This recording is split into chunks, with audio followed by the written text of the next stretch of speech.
السلام علیکم ناظرین گرامی، کیا آپ جانتے ہیں ایک باپ 950 سال اپنی قوم کو سمجھاتا رہا، مگر جب عذاب آیا تو وہ اپنے ہی بیٹے کو ڈوبنے سے نہ بچا سکا۔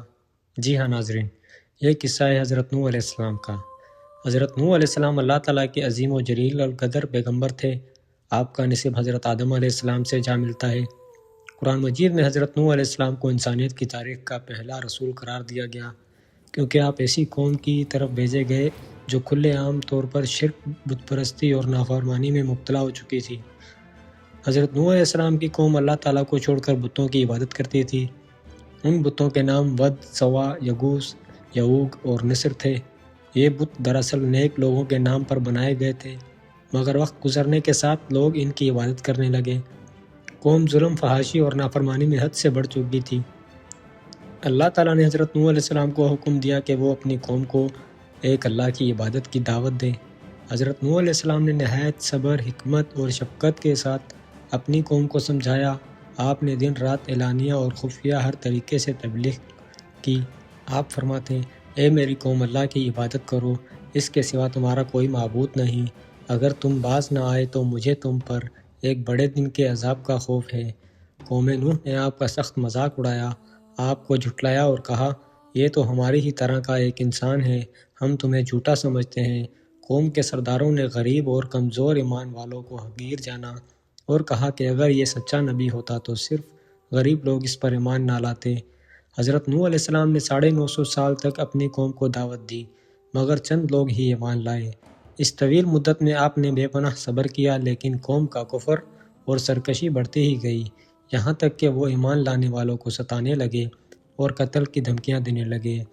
جب حضرت نوح علیہ السلام پر واضح ہو گیا کہ اب ان میں سے کوئی ایمان نہیں لائے گا، تو آپ نے اللہ تعالیٰ سے دعا کی، اے میرے رب، زمین پر کسی کافر کو باقی نہ چھوڑ، کیونکہ اگر یہ رہے تو تیرے بندوں کو گمراہ کریں گے۔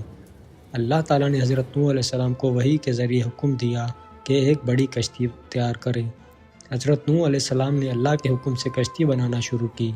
قوم کے لوگ جب کشتی کو خشکی پر بنتا دیکھتے تو مذاق اڑاتے اور کہتے، کیا تم نبی سے بڑھ کر بڑھئی بن گئے ہو؟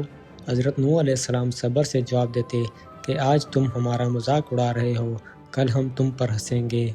اللہ تعالیٰ کے حکم سے زمین سے چشمے پھوٹ پڑے اور آسمان سے موسلا دھار بارش شروع ہو گئی۔ یہ ایک ایسا زبردست طوفان تھا جس کی مثال نہیں ملتی۔ حضرت نوح علیہ السلام کو حکم ملا کہ ہر جانور کا ایک ایک جوڑا اور ایمان والوں کو کشتی میں سوار کر لیں۔ حضرت نوح علیہ السلام کا ایک بیٹا کنعان ایمان نہیں لایا تھا۔ طوفان کے وقت حضرت نوح علیہ السلام نے اسے پکارا، بیٹا ہمارے ساتھ سوار ہو جاؤ، کافروں کے ساتھ نہ رہو۔ اس نے جواب دیا، میں کسی پہاڑ پر چڑھ جاؤں گا جو مجھے بچا لے گا۔ حضرت نوح علیہ السلام نے فرمایا، آج اللہ کے عذاب سے کوئی نہیں بچ سکتا۔ چنانچہ ایک موج آئی اور وہ ڈوب گیا۔ طوفان کا خاتمہ ہو گیا۔ کئی دنوں تک طوفان جاری رہا، حتیٰ کہ زمین پر کوئی کافر باقی نہ رہا۔ پھر اللہ تعالیٰ نے حکم دیا، اے زمین اپنا پانی نگل جا، اے آسمان تھم جا۔ پانی اتر گیا اور کشتی کوہ جودی پہ ٹھہر گئی۔ حضرت نوح علیہ السلام اور ایمان والے کشتی سے اترے۔ زمین دوبارہ آباد ہونا شروع ہوئی۔